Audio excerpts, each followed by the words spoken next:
It's 5:30 p.m. here in Lagos, Nigeria. Time for the world today. I'm Amarachi Ubani. Here are the top stories. Israel returns more bodies of Palestinians as U.S. downplays threat to Gaza ceasefire. U.S. President Donald Trump confirms he authorized CIA operations in Venezuela. Plus, UK Prime Minister faces mounting pressure over China espionage case after new released statements. You'll hear. Let's begin the world today. The Hamas-run health ministry says Israel has returned the bodies of 30 Palestinians to Gaza as part of an exchange agreed under the ceasefire deal. Israel also confirmed the two of the bodies handed over on Wednesday belong to Israeli hostages Inbar Heyman and Mohammed al-Atarash. The Hostages and Missing Families Forum is urging the Israeli government to halt implementation of the ceasefire if all bodies are not returned. Hamas claims it cannot locate more hostage remains, raising questions about the future of the ceasefire. However, U.S. officials have downplayed any threat to the agreement, saying that they believe Hamas will continue to honor the deal. Washington says a co-mechanism is in place to recover as many remains as possible and that mediators are still working to keep the agreement stable. Israeli media reports that the Rafah crossing will remain closed to aid shipments until Hamas makes greater efforts to return more of the bodies. Meanwhile, humanitarian organizations, including the United Nations, are urging Israel to open more crossings to ease the crisis in Gaza.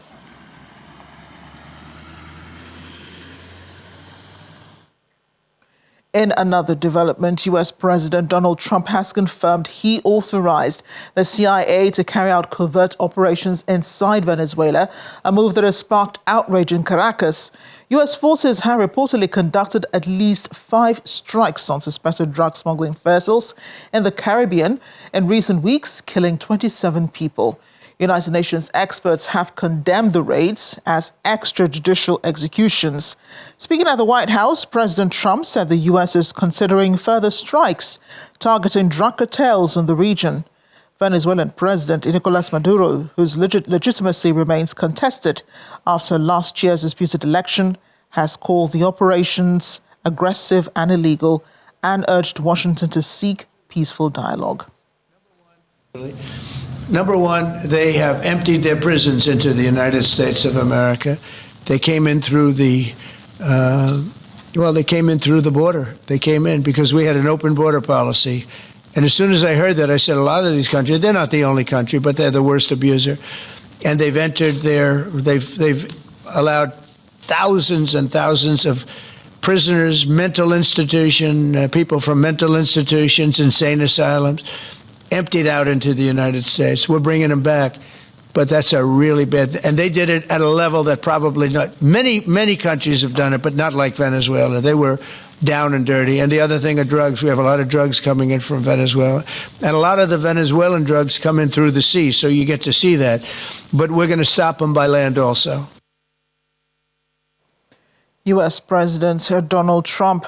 Black Americans are making great strides in capitalism. A few months ago, Dr. Rachel Luria wrote the book Black Capitalists, a groundbreaking look at how Black visionaries from Wall Street to Lagos and beyond. Our Washington correspondent Maria Bird had a chat with her about redefining capitalism as a tool that, when wielded intentionally by all participants, regardless of status, can create social good through community-focused approaches rather than individualism. It's such a pleasure to have you, the author of Black Capitalism. Rachel, welcome. We are really glad to have you join us and tell us a little bit more about your book, Black Capitalist. You know, this is something I think that everyone is wondering, what could that possibly be about? Tell us what inspired you to write this. Tell us, what does this really mean? Yeah, and thank you for the question. I would say the impetus for Black Capitalists is both personal and professional. Personal in that both of my parents immigrated to the U.S. from Ghana, where they were both born and raised.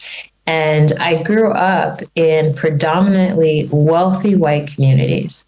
And it was not on account of my family's financial socioeconomic status. It was actually through an affordable housing program and a lottery system that allowed us to live in the well-resourced community that we did. But a byproduct of that was every instance or representation that I saw of wealth was associated with whiteness. And so it made me ask the question as a little kid, like, what would it mean to be both Black and wealthy? What would be the costs of that? Because I had just never seen it.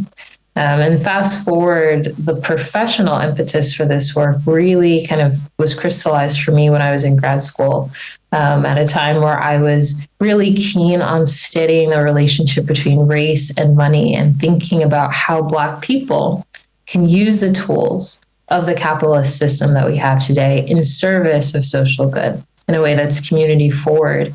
And I can remember early days in my grad school program where I shared, the research plan for my work, and a colleague of mine in the Black Studies department at Yale at the time said to me, she said, Black capitalists don't exist.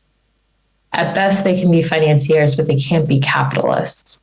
And that's what really, as I said, crystallized for me the urgency and the need of this work, to really create space and intervene on popular conceptions about how Black people can relate to the economy, how they can feel empowered within it, and what agency we can really experience and materialize within the system that we have. And so that was, for me, really the guidepost about how can we reorient our collective imagination to Black wealth and do it in a way that's going to be empowering and communal forward. If you could give us a few nuggets, tell us kind of what your philosophy, theories, what you studied, what your research told you, which you obviously explain in the book, are some key components to an African American or an African or one of the African diaspora really understanding the capitalist society, understanding the idea of the relationship between people and money, and kind of give them just a little bit of an insight. So as they read the book, they'll have some ideas. Yeah. And so it really starts at the individual level when it comes to mindset. Before you even start thinking about the materiality of money or capital and different kind of resource streams, right? It's really a mindset. And capitalism as we know it really nurtures individualism, this belief that we are all in it by ourselves and that we can't lean on each other. And it also, as we know, is predicated on exploitation, extraction, and violence, especially in American context when you consider the history of legalized slavery and how that became really the underwriting for the system that we have today. And so when we can appreciate what capitalism is and that it is anchored on profitability and ownership, then we can start to create and have a mindset that says, all right, I'm aware of the system that I'm in. I'm aware of what it produces, what the inputs were, but I'm also going to use the tools differently in order to challenge the recurring processes of capitalism. So that means how can I have an abundance mindset instead of the scarcity one that capitalism kind of pushes us and nurtures us into? How can my choices not reproduce the harms of capitalism, like exploitation and extraction, as I mentioned? And how can I have a communal mindset? Because again, capitalism as we know it trains us to have that kind of individualistic mindset. But in order for us to really experience economic liberation on a global scale, we have to believe that my success is not predicated on your suffering. And so those are some of the key kind of anchoring foundational nuggets, if you will, that we can start to build on and start to think about Black capitalism, again, as I redefine it, in a way that can create institutional change in the long term. Now, you mentioned the complexity between people and money, the complex relationship that exists there. You're currently in Ghana doing some events. And so as we think about the African diaspora and specifically the continent and those around the world that are of African descent, What is some of the hope? I mean, because if you look in your book, you obviously talk about those who have experienced capitalism that are in the continent, those are in America, those are all across the world that are of African descent. Tell us kind of why you decided to kind of bring together all people of African descent as you described and walked through this book of Black Capitalists. Yeah. So, why it was so important to make this story global is one, because it just is. That's the reality of it. But also to really capture attention to the fact that Blackness is both a racial position and a social status. And so some people might say, oh, well, race in the context of Black identity, white identity, that's a specifically Western American phenomenon. Okay, you can make that argument, even though that's not accurate, but you can make that argument. But then it's important to recognize that Blackness as a social identity cuts across any kind of Western or American understanding of race. Because we can appreciate, taking it back to colonialism, the ways in which the African identity, the African person, has been exploited at a kind of global geographical level, when you're talking about international powers, countries, and you see the ways in which Africans and Black Africans have just been oppressed over time. And so when you start to appreciate that Blackness operates as a racial identity, as well as a social positioning on a global scale, we can then start to arrive at, okay, questions concerning what is the unifying principle that's going to bring us together globally to meet the moment that we're in, which is capitalism. We know that the landscape of the world is changing when it comes to which geographic areas of the world are going to have the largest populations of working people. You know, people have been saying for years and years that Africa is the future, and that's literally the truth when we think about longevity economies. And so it's really incumbent upon us to think about the role of the diaspora, to think about the role of the continent, people situated across all of that, to really understand how are we going to arrive at ownership and profitability together. Because it's not about just the West anymore. It really has to be a kind of connectivity on how we're going to meet the moment that we're in. And so that's why I really wanted to capture the global nature of this, because Blackness is inherently a global experience. Well, Rachel, when we think about what you've described, I know people are running to get the book. I know people are excited to read. And so thank you for your work. Thank you for sharing with us and giving us a little insight. And we hope and we know we'll see you again soon. Thanks. Thank you so much for having me. It's been a pleasure. Our correspondent Maria Bird with the author of Black Capitalists, Rachel Laria. We're off on a short break on The World Today. Still ahead. A man in New Zealand wins legal battle to have the world's longest personal name with over 2,000 words. Please stay with us.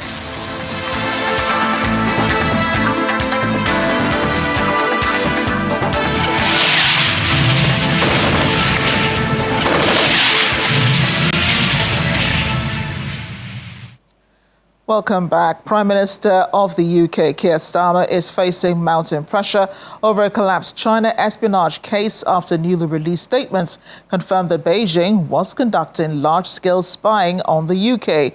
Downing Street released statements from Deputy National Security Advisor Matthew Collins in an attempt to clarify why the case against two alleged spies was dropped. The Crown Prosecution Service earlier ruled that the evidence did not show China posed a threat to national security. However, MI5 Chief Sir Karen McCallum says Chinese state operatives pose a daily national security threat to the United Kingdom. In a recent speech, he revealed that MI5 had disrupted Chinese activities of national security concern. The disclosures have raised fresh questions for both ministers and prosecutors. Rather than somewhere else. They stated increased national security protection. I'm deeply disappointed by the outcome. We wanted to see prosecutions. Mr. Speaker, I know just how seriously, rightly, that you take these matters. National security will always be the first priority of this government, and we will always defend against espionage. In recent weeks, there have been baseless accusations put about by the party opposite. Let me set out the facts. The relevant period was when these offences took place. That was under the Conservative government between the years of 2021 and 2023. This period was bookended by the integrated review of 2021, the beginning of the period, and the refresh of that review in 2023, setting out their policy. These statements of government policy were very carefully worded to not describe China as an enemy. Instead. Sorry, Mr. Stewart. Somebody who is on the Speaker's panel I've told once before should know better. Do not question my judgment. I thought it was important that the Prime Minister tells this House first rather than somewhere else. They stated increased national security protections where China poses a threat, and that the then government would engage with China to leave room open for constructive and predictable relations. UK Prime Minister Keir Starmer and French Prime Minister Sébastien Lecornu has survived 2 no-confidence votes amid ongoing political turmoil in Paris. The first motion filed by the far-left party, La France Insoumise, failed by just 18 votes, and the second, backed by Marine Le Pen's far-right party, was never expected to pass. Lecornu's survival marks a turning point after 2 former prime ministers lost similar votes in recent months.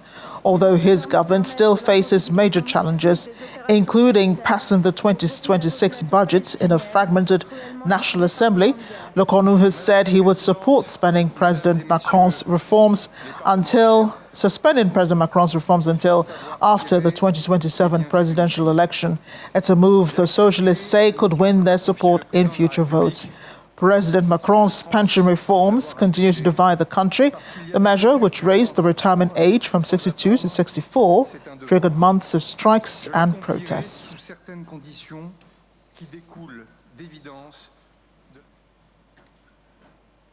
Here in Africa, at least 2 people are said to have died after police fired shots and tear gas to disperse a large crowd that had gathered for the public viewing ceremony of late former Prime Minister Raila Odinga in Kenya. It's not clear whether the bullets were live rounds or rubber bullets. Thousands of mourners gathered at Kasarani Stadium in Nairobi to view the body. The ceremony was led by President William Ruto, who arrived alongside Odinga's widow, Mama Idia Odinga, and members of the Odinga family. Thousands of people have been paying their last respects to the former Prime Minister, who died on Wednesday in India. Odinga's body arrived at the Jomo Kenyatta International Airport earlier today. Operations were briefly suspended after large crowds of mourners carrying twigs and palm branches breached security. Authorities said mourners gained access to restricted areas, prompting a precautionary closure to allow security teams to restore order and ensure safety. Later, operations were restored following the shutdown, which lasted about 2 hours. Now, because of the unexpectedly huge crowds, the public viewing ceremony for his body had to be moved to Nairobi's Moi International Sports Centre rather than inside the Parliament building. A motorcade carried the casket from the airport to the stadium. A state funeral will be held on Friday, and on Saturday, his body will be transported to Kisumu, a city in western Kenya on the shores of Lake Victoria, which was his political stronghold.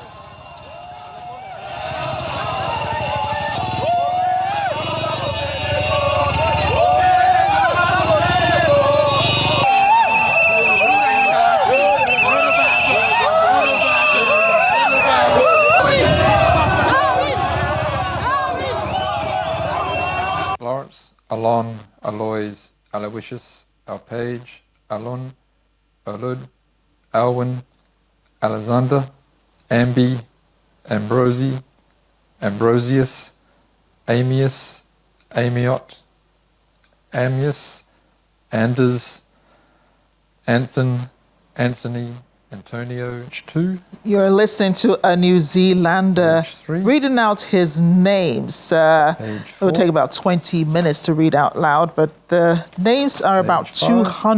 201 And family page name. 6 Reading out those names would, of course, be the whole story, but we're going to spare you that ordeal. Lawrence Watkins is his name. He successfully sued the government to accept his record-breaking name, which contains more than 200 given names and one family name. The High Court in New Zealand ruled in his favor, forcing the government to recognize his name and prompting new laws that now limit name lengths to 70 characters. Watkins says his favorite name is AZ2000, I hope I'm saying that right, adding that he was inspired while working in a library surrounded by thousands of books. Although he uses only Lawrence Watkins in daily life, his Guinness World Record stands as the longest personal name ever registered, a record that can never be broken, at least not under the New Zealand law. Arnold Arnolfi.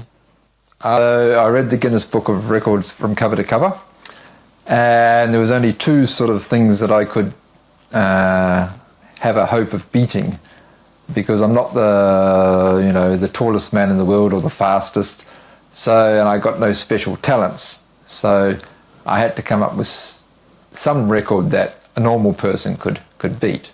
And out of the two things that I could go for, I went for the names. And I worked at the library, so I was surrounded by thousands of books, and so I got them all prepared, like over about 2 weeks. I paid a girl 400 New Zealand dollars to type it up on the typewriter, because this was before sort of computers were mainstream, so we still had typewriters. She typed them all up. I proofread it, and then I took it to the Auckland District Court.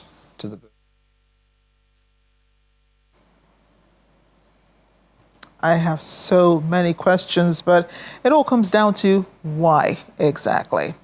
Well, thanks for watching The World Today. I'm Amarachi Ubani.